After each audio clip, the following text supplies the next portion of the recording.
আল্লাহ তাআলার স্মরণে সদা সিক্ত জিহবা, আল্লাহ তাআলার জিকিরে, আল্লাহ তাআলার সেপ্ত সানাতে, আল্লাহ তাআলার প্রশংসাতে যার জিহবা সব সময় ভিজে থাকলো, এমন জিহবা পাওয়া তো মুশকিল। যে জিভে বিড়ি টানে, যে দিবে জর্দা খায়, যে দিবে দিনরাত পান খায়, আল্লাহর জিকির করার সময় কোথায়? আর যে হাজারো গাল বকে, দিনরাত আবল তাবল কথা না বললে সে দুনিয়ার এবং আখিরাতের পরকে পারলৌকিক কল্যাণ কি করে পাবে? ওয়াবাদানুন আলাল বালাই সাবিরুন। এবং তৃতীয় জিনিসটা হচ্ছে এমন আল্লাহ তাআলা শরীর তাকে দান করলো, যে অসুখী তাকে দিল সে ধৈর্য ধারণ করলো, আল্লাহর বিরুদ্ধে কোনো অভিযোগ করলো না। আমাদের মধ্যে বহু মুসল্লি এবং নামাজি ও রোজাদার আছেন, বলে এত নামাজ রোজা করছি তা আল্লাহ দেখতে পায় না, যত বালা আমাকেই দিচ্ছে। আর যারা নামাজ পড়ে না তারাই খুব মাস্তানি করে বেড়াচ্ছে। এ মুমিন সঠিক নয়। আর যে আমার বক্তব্য বিষয়ের সাথে এই হাদিসের শেষ টুকরোটাই হচ্ছে মূল জিনিস। রাসূল কারীম সাল্লাল্লাহু আলাইহি ওয়াসাল্লাম বলছেন, ওয়াজাউজাতুন, এমন বিবি পেল, লা তাবগি খাওনান, কোন সময় খিয়ানতের খেয়াল বিবির হৃদয়ে আসলো না, কোন সময়। কিসের ব্যাপারে? ফি নাফসিহা, নিজের ব্যক্তিত্বের বিষয়ে এবং স্বামীর সম্পদের বিষয়ে। এমন বিবি যে পেল, সে দুনিয়ার এবং আখিরাতের সব থেকে ভালো জিনিস পেয়ে গেল। আর আবু দাউদের আরেকটি সহিহ হাদিসে ভাষাটা আরেকটু স্পষ্ট আছে। রাসূল কারীম সাল্লাল্লাহু আলাইহি ওয়াসাল্লাম বলছেন, মাস্তাফাদাল মুমিনু বা'দা তাকওয়াল্লাহি খায়রাল লাহু মিন যাওজাতিন সালিহাতিন ইযা নাযারা ইলাইহা সাররাতহু ওয়া ইযা আমারাহা আতাআতহু ওয়া ইযা আকসামা আলাইহা আবাররাতহু ওয়া ইযা গাবা আনহা নাসাআতহু ফি নাফসিহা ওয়া মালি। একজন মানুষ, একজন মুমিন আল্লাহকে ভয় করার পরে, অর্থাৎ ঈমানের ব্যাপারে মজবুত হওয়ার পরে, পৃথিবীর সব থেকে যে জিনিস থেকে লাভবান হয়, উপকৃত হয়, লাভ উঠায়, সেটা হচ্ছে এমন নেক বিবি, এমন বিবি পেল, ইজা নাজারা ইলাইহা সাররাতহু, স্বামী যখনই তার দিকে দৃষ্টিপাত করলো, মুচকি হেসে স্বামীকে আনন্দ দান করলো। বিষাক্ত চেহারা নিয়ে নয়, স্বামীকে নারাজ করে নয়, স্বামীর মনে দুঃখ পাবে, বেদনা পাবে এমন অঙ্গভঙ্গি নিয়ে নয়। ওয়াইজা আমারাহা আতাআতহু, এবং স্বামী যখন কোনো কাজের নির্দেশ দিল তৎক্ষণাৎ সে পালন করল। ওয়াইজা আকসামা আলাইহা আবাররাতহু, আর স্বামী কোনো বিষয়ে যদি স্ত্রীর বিরুদ্ধে কোনো কসম খায় তো যতক্ষণ পর্যন্ত স্বামীর কসম পূর্ণ না হচ্ছে অপেক্ষা করে তার জন্য ধৈর্য ধারণ করছে। আর ওয়াইজা গাবা আনহা, আর স্বামী যখন তার অগোচরে থাকে তখন নিজের শরীরের হেফাজত করে, কোনো পরপুরুষকে দেখায় না, কোনো পরপুরুষের সাথে গল্প করে না, এবং স্বামীর কোনো অর্থের অপচয় করে না। বুঝতেই পারছেন আমার বক্তব্যের বিষয় হচ্ছে বিবাহ থেকে শুরু করে সন্তানের পিতা হওয়া পর্যন্ত। আমি প্রথমে আপনাকে বললাম বিবির গুণ সম্পর্কে, আপনাকে তাহলে বউ কেমন নির্বাচন করা উচিত।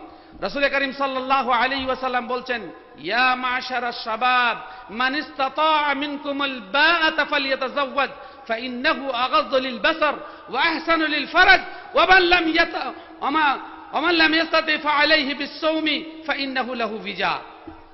সহিহ বুখারী মুসলিমের হাদিস। রাসূল কারীম সাল্লাল্লাহু আলাইহি ওয়াসাল্লাম বলছেন যে ব্যক্তি,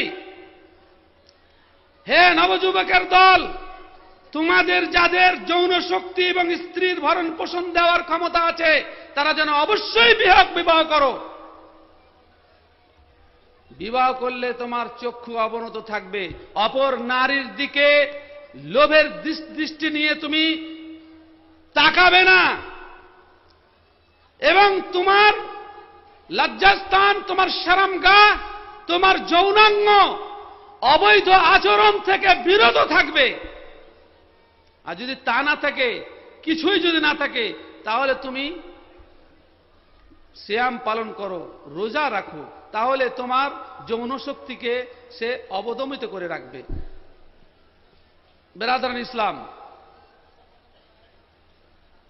বিবাহ এমন একটা সহজ থেকে সহজতর সম্পর্ক, কেননা এটা ব্যতীত পৃথিবী সুচারুরূপে পরিচালিত হতে পারে না। সেজন্য বিবাহকে অত্যন্ত সহজ করা হয়েছে, অত্যন্ত সহজ করা হয়েছে। কিন্তু বর্তমানে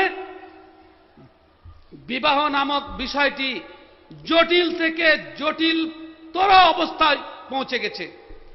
সমাজের নেতৃবৃন্দ তথা দুনিয়াদার ওলামায়ে কিরাম এই দুয়ের সারা জাতাকলে পিষ্ট হয়ে সমাজ, আজকে সমাজের যুবক যুবতী এমন একটা খারাপ পথে পরিচালিত হচ্ছে, ব্যভিচারের প্রাদুর্ভাব হয়েছে, যত্রতত্র ব্যভিচার হচ্ছে, চোখের ব্যভিচার, হাতের ব্যভিচার, মনের ব্যভিচার, আর শেষকালে দেহের ব্যভিচারে হারামি সন্তানের দেশ ভরে গেছে। আজকে সার গাড়িতে, নদীর ধারে, রাস্তার খালে, যেখানে সেখানে জারজ সন্তান পড়ে থাকছে। আর কি করবেন? সমাজ ব্যবস্থায় যেখানে সেখানে ওরকম কোন লাওয়ারিস ছেলে পেলে তার দত্তক নেওয়ার জন্য পত্রপত্রিকায় যখন আড়ম্বরের সহিত সে সমস্ত জিনিসকে ঘোষণা করা হচ্ছে, তখন তো এরা আরো সাহস পেয়ে বসছে। ভাই সকল, বিবাহ করার জন্য পুরুষকে বেশি সম্বোধন এই জন্যই করা হয়েছে যে নারীরা সচরাচর স্বামী নির্বাচনের জন্য বেশিরভাগ মুখ খোলে না। আল্লাহ তাআলা পুরুষকে এ বিষয়ে একটু অন্যরকম করেছেন, সেজন্য দায়িত্ব তাদের।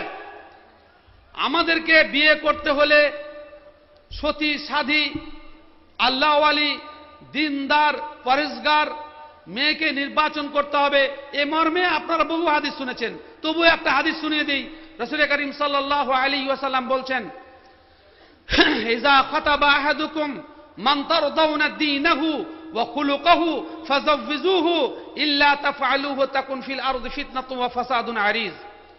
তোমাদের কাছে এমন কোন ব্যক্তির পয়গাম বা পক্ষ থেকে যদি পয়গাম আসে, যার দ্বীন সম্পর্কে, চরিত্র সম্পর্কে, আখলাক সম্পর্কে, পরিবেশ সম্পর্কে তুমি সন্তুষ্ট, তাহলে তার সাথে তোমার মেয়ের কিংবা ছেলের বিবাহ দিয়ে দাও। যদি তা না করো, ইল্লা তাফআলুহু, তা যদি না করো, তাকুন ফিল আরদি ফিতনাতুন ওয়া ফাসাদুন আরিজ, তাহলে পৃথিবীর বুকে বৃহত্তর ফিতনা ফাসাদের জন্ম নিবে, ফিতনা ছড়িয়ে পড়বে, অশান্তি ছড়িয়ে পড়বে। আজকে আমাদের দেশে বিশেষ করে আহলে হাদিস অধ্যুষিত ধুলিয়ান, শামশেরগঞ্জ থানা কিংবা জঙ্গিপুর সাব ডিভিশনকে যদি নেওয়া যায়, তাহলে গোটাটাই যাবে। আমরা সংখ্যায় অনেক বেশি যারা আমরা দাবি করি যে আমরা আহলুল হাদিস, কোরআন এবং সহিহ হাদিস মেনে চলি না। বলুন, আমাদের বিবাহগুলি কি ইসলামী নিয়ম অনুযায়ী অনুষ্ঠিত হয়? গর্ব করে বলতে পারেন যে আমার বিবাহটা ইসলামী শরীয়তের ধারা উপধারাকে রক্ষা করে সম্পূর্ণ শরীয়ত মোতাবেক হয়েছে? বলা বাহুল্য, চাষ যদি সঠিক না হয় ফসল কোনোদিন ভালো ফলবে না। চাষ সঠিক না হলে শুরু থেকে নিয়ে শেষ পর্যন্ত চাষ, ফসল পাকা পর্যন্ত চাষ যদি না হয়, সেখানে যদি ঘাস এবং আগাছা জন্মায়, তাতে যদি সার সঠিকভাবে প্রয়োগ না করা হয়, কোনোদিন ভালো ফল ফলতে পারে না। আজকে যুবক যুবতীদের দৌরাত্মে